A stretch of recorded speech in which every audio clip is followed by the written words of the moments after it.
The high number of abuse by men make it harder to celebrate fathers on this Father Day. That's according to Wancy Nkonki, a survivor of gender-based violence. She was abused by her partner but managed to turn her situation around. And Wancy Nkonki joins me now. Very good evening to you. Quite an amazing story of yours and what you have done to help boys turn into loving men and ultimately fathers. Tell us a little bit more about the foundation. Good evening, Jane, and to all the viewers. Thank you for this opportunity. I would just kick off by saying what has happened in the past has happened in the past.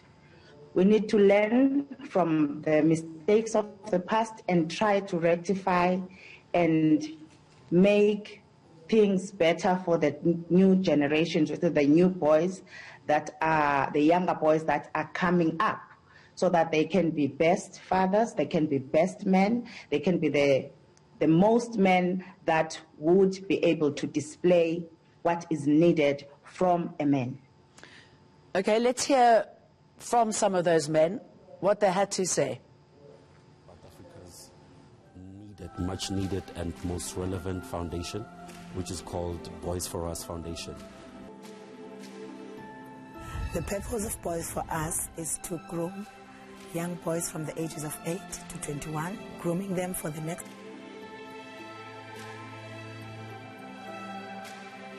Mentorship is such a very deep concept, and many people don't understand that. Somebody who has never been there, how the path it is walked.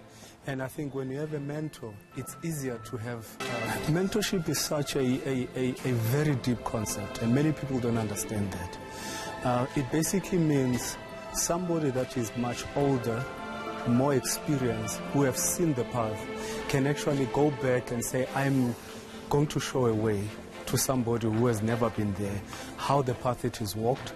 And I think when you have a mentor, it's easier to have a smoother path and lesser mistakes, unlike walking by yourself and learning through the scars and bleeding along the way. So mentorship is quite critical in this country. So once it's interesting to hear that the mentorship idea is what is so important, so key in getting this transition to happen. Tell us more about how that works and some of, I should imagine, the amazing stories that you've heard. Okay. Thank you once again. On the mentorship program, it is a broad aspect, Jane, because we try to come to the level according to the age of the boys so that they understand what is expected of them at that particular age. I'll just take maybe a boy child who is just entered in the teenage space, like your 13-year-olds to your 19-year-olds. With them, you need to make them understand that a woman is a rose. So how do you do that? As a mother, you need to display the love that the boy child needs, so that it can be easier for him to transmit it and to give it to the opposite sex, which is the partner, the girlfriend, or the future wife in future. So once it's instilled at that age, it is utmost important that, and it won't leave his mind, or it won't make it hard for him to practice that, because it will come automatically, because it has been instilled at a very young age to understand that women are special. So if you are giving that as a mother to a young boy, he will grasp it and run with it, whether he's coming to be a young man or to an elderly man. Because sadly, the horrific reality in South Africa is that many of these boys see their fathers or other men perpetrating some sort of violence against women, and they grow up thinking that's okay. Unfortunately, we cannot unwind that, Jane, but hence I say, we as mothers, because I, for one, I'm a single parent, a divorced mother. I'm having 3 boys. So I won't be crying over spilled milk and say, okay, now my marriage hasn't worked, so I don't have a father. The father is there, we are co-parenting with the father, but what I'm doing is my part as a mother, trying to instill, because I am the woman, they are going to meet other women. So when they meet women, they must know how to handle a woman from the by being fed by the mother on what they need to do in taking care of a woman. So once you instill those values at that age and you are positive about it, that once you talk about them openly, because the norm that has been set as a standard in our communities is that a boy child needs to be raised, needs to be groomed by a father.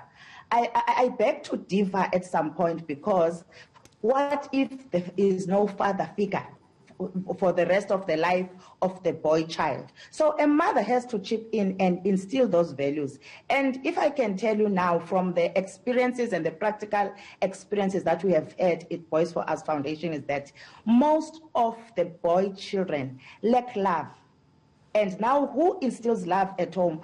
Mothers are able to give that. So once you get the older ones, like your 25s to your 35s, those who have got the love from the mother, they have a different story to tell. They know exactly that you respect a woman. So there is some groups that have missed this part, and this later generation are able to grasp this myth, and they're able to grasp this principle that if we are the love has been instilled in us, it's easier for us to transfer it to our partner. And we have to do it now. I mean, gender-based violence is at horrific levels in this country, and I guess it's a holistic attempt as well, isn't it? It's not only the mothers, it's got to be at the school as well. It's got to be friends also saying, that's not okay. That's correct. That's correct. At schools, sisters, your cousins, I think that everything starts in the mind, Jane. If we change our thoughts and we change our mindset and we look at things differently, I always say to the boys, once you always stick and always drawn to the negative side of things, even when you face a problem, if you look at the negativity of it, you are going to be drawn to the negative side. But if you look at your challenges from a positive side of things, you will be attracted to the positive side of things in life. So you change your situations and you change your approach to things from a negative to a positive side of things. So it begins with an individual. Even with them, I just posted something this afternoon that says people like to be loved and like to be recognized, but they fail to do so. So it's a two-way thing. It starts with an individual, and you change your mindset and you tell yourself that I, for one, today, I am going to display love to a boy child, whether you are a nanny, whether you are a cousin, whether you are a teacher. You might make a difference in that, but I must tell you now that it is even difficult for boy child to come out and be open with things, but they need to gain a trust from that person who is mentoring or whatever. So we need to create that atmosphere and that relationship so that they trust you, so that they can be able to open up and speak about issues. So Wise they words. can And sorry, it's obviously up to everybody to get involved. And I believe you're studying law as well. How do you think that's going to help your work? Busy lady. With law, it's a different scenario how I got to it. I think it was based on my divorce story where I was in and out of court. And at some point I just thought, okay. But now if you look at it now, looking at your Children's Act, because now I'm more drawn on the family law of things, because I am interested in grooming a boy child, even not a boy child, children at large. Like I'm also attracted to young ladies with his youth as well. So with my law career, it is also an eye-opening. It's an eye-opening sphere in my life, so that I would know. Like for instance, as I say, I'm drawn to the family law side of things, so I can advise in terms of marriages, in terms of relationships, in terms of their rights, in terms of how we can tell the children and instill in them what their rights are and how they can react to things when they are maybe suspecting some type of abuse, and how they can stand for themselves. Because In our generation back in the 70s, we lacked such information. So this generation, fortunately, has got gadgets, they've got access to internet, they can be able to Google and know all these things. And this is a very interesting generation to work with, if I may say, Jane. Okay, Wancy Nkonki, thank you very much for talking to us about your incredible Boys for Us Foundation. Thank you for your very important work.